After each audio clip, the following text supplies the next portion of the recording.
One day, I saw my child playing with a Lego car. The wheel was stuck and wouldn't spin until it was placed on the axle, then it rotated smoothly. That moment inspired me.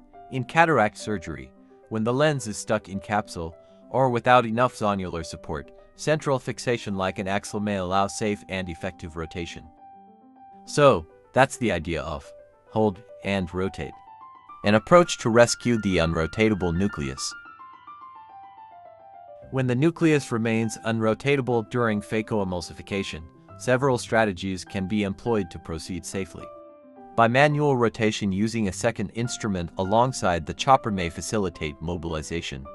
Alternatively, flipping the nucleus out of the capsular bag for chopping, performing hydrodelineation to cleave the nucleus, or using viscodissection to separate residual cortical capsular adhesions can be effective. Another approach involves removing a small nuclear fragment to debulk the lens, thereby enabling rotation of the remaining nucleus. Additionally, the hold and rotate technique can be employed, which involves firmly aspirating the central nucleus with the phaco tip, followed by mechanical rotation using a chopper. This method ensures controlled and safe mobilization of the nucleus, even in challenging cases. Let's take a look at how to perform the hold and rotate technique. My settings are as follows: intraocular pressure at 36 millimeters of mercury, aspiration flow rate at 32 milliliters per minute, and vacuum fixed at 550 millimeters of mercury. The vacuum must be sufficiently high to ensure stable fixation of the nucleus. To begin, I fully embed the phaco tip into the central nucleus until complete occlusion is achieved. By holding the foot pedal at position 2, a stable vacuum of 550 millimeters of mercury is maintained. Next, I use the chopper to engage the peripheral edge of the nucleus and apply gentle clockwise rotation. This maneuver allows the nucleus to rotate smoothly just like a wheel turning effortlessly around a stable axle.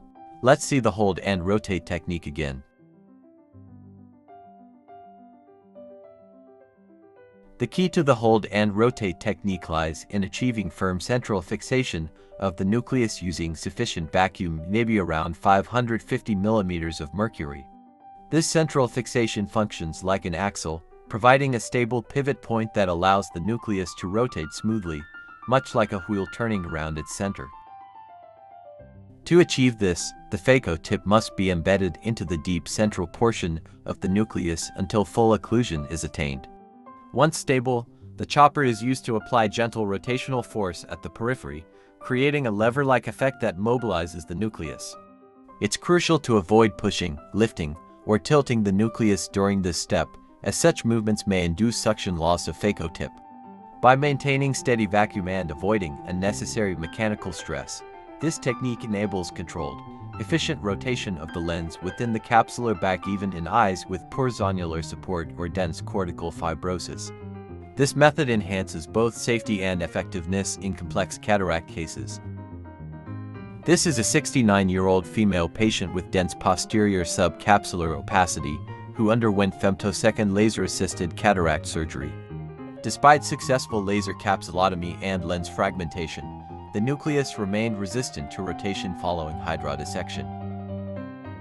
This phenomenon is not uncommon, particularly in cases with dense posterior subcapsular opacity, where residual cortical adhesions or incomplete cleavage planes may limit nuclear mobility. To address this, I employed the hold and rotate technique. The phaco tip was used to securely fixate the central nucleus under vacuum, creating a stable point of contact. Then, controlled rotational force was applied with the chopper to gently overcome the resistance and release the adhesions between the cortex and capsule. With this maneuver, full nuclear rotation was successfully achieved, allowing safe continuation of phacoemulsification. This case demonstrates that the hold and rotate technique remains highly effective even in FLACS procedures, particularly when nuclear mobility is unexpectedly compromised. This 68-year-old patient exhibited signs of significant zonular laxity, evident as peripheral lens instability during hydrodissection.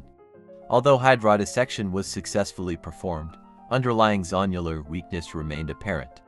In such cases, Forceful rotation can significantly increase the risk of zonular dehiscence, potentially resulting in capsular rupture and complicating surgical management. To manage this situation safely, I utilized the hold and rotate technique. By applying aspiration with the phaco tip, the central nucleus was gently stabilized without exerting peripheral stress.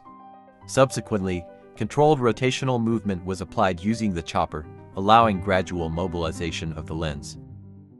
This approach minimized traction on the weakened zonules and preserved capsular integrity throughout the procedure.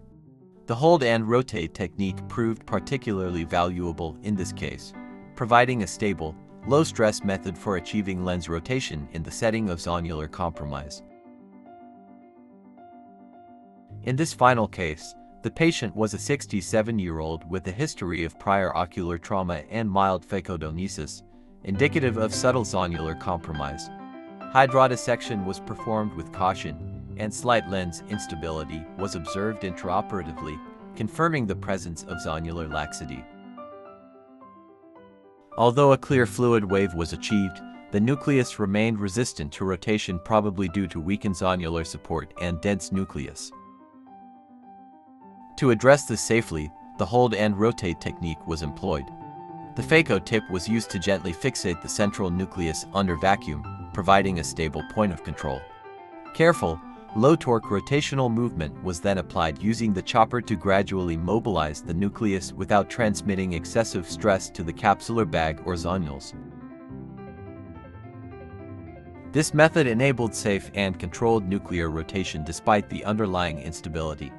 Phaco emulsification was completed uneventfully, and a trifocal intraocular lens was implanted with excellent centration and postoperative stability.